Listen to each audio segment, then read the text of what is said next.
আসসালামু আলাইকুম আরহামতুল্লাহি ওবারাকাতু। প্রিয় দর্শক, আশা করি আল্লাহর অশেষ রহমতে আপনার সকলেই ভালো আছেন।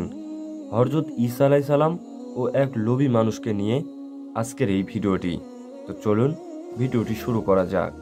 মহান আল্লাহ পাক এই বিশ্ব পৃথিবী সৃষ্টি করেছেন মানুষের জন্যে, আর মানবকুলকে সৃষ্টি করেছেন তার ইবাদতের জন্যে। কিন্তু মানুষ যুগে যুগে কালে কালে শয়তানের প্ররোচনায় আল্লাহর নির্দেশ পালন করতে বিস্মৃত হয়েছে। মহান ক্ষমাশীল আল্লাহ মানুষকে হেদায়েত করার জন্যে সময়ের ব্যবধানে বহু নবী রাসূল প্রেরণ করেছেন। তারা আল্লাহর পথে সত্য ও ন্যায় জীবনযাপনের জন্য মানুষকে আহ্বান জানিয়েছেন। মানুষ যাতে আল্লাহর দ্বীনকে সুদৃঢ়ভাবে অনুসরণ করতে পারে, সেজন্যে পরম করুণাময় আল্লাহ পাক বিভিন্ন সময়ে নবী রাসূলদের কাছে আসমানি কিতাব প্রেরণ করেছেন। আল্লাহ পাকের তরফ থেকে মানব সমাজের জন্য এই পর্যন্ত 4টি আসমানি কিতাব নাজিল হয়েছে। এর মধ্যে প্রথম আসমানি কিতাব তাওরাত নাজিল হয়েছিল। হযরত মুসা আলাইহিস সালামের কাছে জবুর নাজিল হয়, হযরত দাউদ আলাইহিস সালামের কাছে ইনজিল নাজিল হয়, হযরত ঈসা আলাইহিস সালামের কাছে এবং সর্বশেষ ও চূড়ান্ত আসমানি কিতাব কুরআন পাক নাজিল হয় শেষ ও শ্রেষ্ঠ নবী হযরত মুহাম্মদ সাল্লাল্লাহু আলাইহি সাল্লামের কাছে। হযরত ঈসা আলাইহিস সালাম ছিলেন মানব সমাজের জন্য রাব্বুল আলামিন প্রেরিত অন্যতম নবী। আল্লাহ পাকের অসীম কুদরতের নিদর্শন হিসেবে আজ থেকে প্রায় 2000 বছর আগে আধুনিক ইসরায়েল রাষ্ট্রের প্রাচীন নগরী বেথলেহেমে কুমারী মাতার গর্ভে তার জন্ম হয়। আল্লাহ পাক তাকে বিভিন্ন প্রকার অলৌকিক ক্ষমতা দান করেছিলেন। তিনি আল্লাহর ইচ্ছায় মৃত মানুষকে জীবিত করতে, জন্মান্ধকে দৃষ্টিশক্তি ফিরিয়ে দিতে, কুষ্ঠরোগীকে নিরাময় করতে পারতেন। তার জীবনযাত্রার যে বিবরণ পাওয়া যায় তা থেকে জানা যায় যে এই পৃথিবীতে তিনি ছিলেন একজন সত্যিকারের মুসাফির। তিনি কখনো মাথার চুলে তেল নিতেন না, চলাফেরা করতেন খালি পায়ে।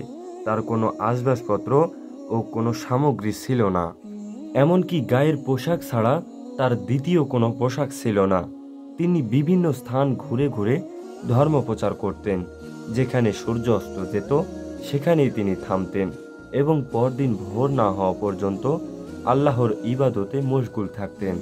তিনি বলতেন, খোদা হলো আমার সময়, আল্লাহর ভয় আমার অন্তরাচন্দন, আমার বহিরাবরণ হলো পশমি বস্ত্র, সূর্যের আলো আমার শীতের আগুন, চাঁদ আমার প্রদীপ, পা ভারবাহী প্রাণী, মাটিতে বিনা চাষে যা উৎপন্ন হয় তাই আমার খাবার। রাতের জন্য আমার কিছুই নেই, সকালের জন্য আমার কিছুই নেই। পৃথিবীতে আমার চেয়ে দরিদ্র কেউ নেই, আমার চেয়ে ধনীও পৃথিবীতে কেউ নেই। হযরত ঈসা আলাইহিস সালাম ছিলেন সহজ সরল অনাড়ম্বর জীবনযাপনের এক অনুকরণীয় দৃষ্টান্ত। তিনি পশমি কাপড় পরিধান করতেন, বন্য ফলমূল আহার করতেন। তার কোনো সন্তান ছিল না যে মৃত্যুবরণ করবে, কোনো ঘরও ছিল না যে ধ্বংস হবে। আগামীকালের জন্য তার কোনো সঞ্চয়ও ছিল না। জানা যায় যে প্রথম দিকে ঈসা আলাইহিস সালামের কাছে একটি চিরুনি এবং পানির জগ থাকত। একদিন তিনি দেখতে পান যে এক ব্যক্তি আঙুল দিয়ে তার দাড়ি আঁচড়াচ্ছে। সাথে সাথে তিনি তার চিরুনিটি ছুঁড়ে ফেলেন। আরেকদিন তিনি দেখতে পান যে এক ব্যক্তি নদী থেকে অজলা ভরে পানি পান করছে। এটা দেখে সাথে সাথে তিনি তার পানির জগটি দূরে নিক্ষেপ করেন। ঈসা আলাইহিস সালাম তার অনুসারীদের উদ্দেশ্যে বলতেন, তোমরা ইবাদত স্থানকে ঘর মনে করবে আর ঘরগুলোকে মনে করবে প্রজ্বলিত স্থান। তিনি আরও বলতেন, তোমরা বন ফলমূল আহার করো, বিশুদ্ধ পানি পান করবে এবং জাগতিক আকর্ষণ থেকে পলায়ন করবে।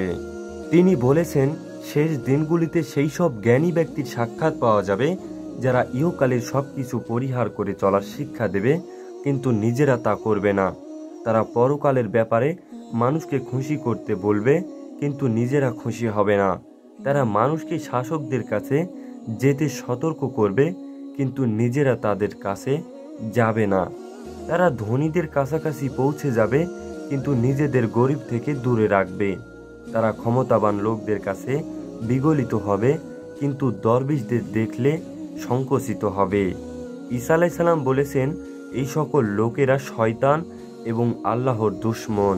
তো প্রিয় দর্শক, এই ছিল আমাদের আজকের এই ভিডিও। কেমন লাগলো অবশ্যই কমেন্ট করে জানাবেন। সবাই ভালো থাকবেন, সুস্থ থাকবেন। আল্লাহ হাফেজ।